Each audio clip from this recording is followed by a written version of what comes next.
The next one is the worst kitchen from TV that any of us have ever seen. Anybody have any guesses on the worst, ugliest, the housewife that had the worst kitchen? You know? Who said it? Tom? Yes. That's Alice Crandon's kitchen. And you can't even see it, right? But Alice has a sink, Alice has that stove, and then Alice has a 3-foot-high ice box that has a block of ice, I believe, that you put in to keep her food cold. Whether you have the beautiful kitchen, like the one from As Good as It Gets, or you have Alice Crandon's kitchen, hopefully after my speech today, you won't have to be Lieutenant Columbo to figure out if your kitchen is going to murder you. And I have 2 more slides.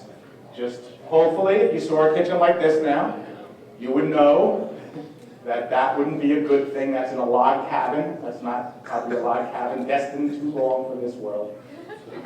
And this one is my favorite, actually.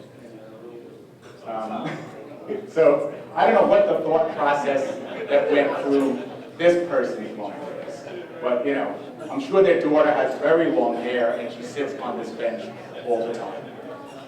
So I'll answer questions, or maybe we can have a discussion in a minute. I just thought I'd answer the 2 most common questions that I get, just to knock them out of the way so that everybody can absorb them or whatever, and then maybe disagree with me.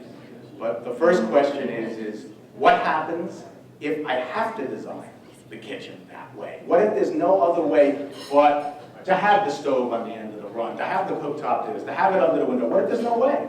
And I would tell you that from doing it for a million years, that there's always some way. There's got to be a way. Sometimes I wake up in my sleep. Oh my goodness, I figured it out how we're going to do it. But if you're good enough, or you go to the right person, you shouldn't have to kill people to design the kitchens.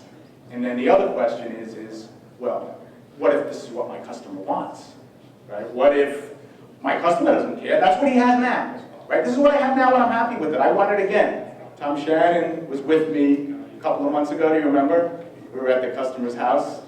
He was actually a general contractor. He was working on going to redo his own house. And he had, one of the things that we saw here, he had a range right as you entered his back door. And that was the primary entrance to his home. Over there, his mother-in-law came in, everybody was coming in and out the back door. It's incredibly dangerous. And so he said he wanted to do it again. He wanted to spend money on expensive countertops, he was going to get expensive appliances, he was going to take out some walls, he was going to do all kinds of things. It wasn't a budget thing. He was happy with that. And I said, well, if you let us do the work, we don't actually do the work, all we do is sell cabinetry and do the designs, but if you'll move your doorway from here to the window, that's just a little bit down the ways, we'd be happy to sell you a kitchen. But we're not going to sell you a kitchen that's going to endanger your family, and then when somebody does get injured in your house, then you'll own my house, because I wouldn't be a professional, and eventually that would be a lawsuit.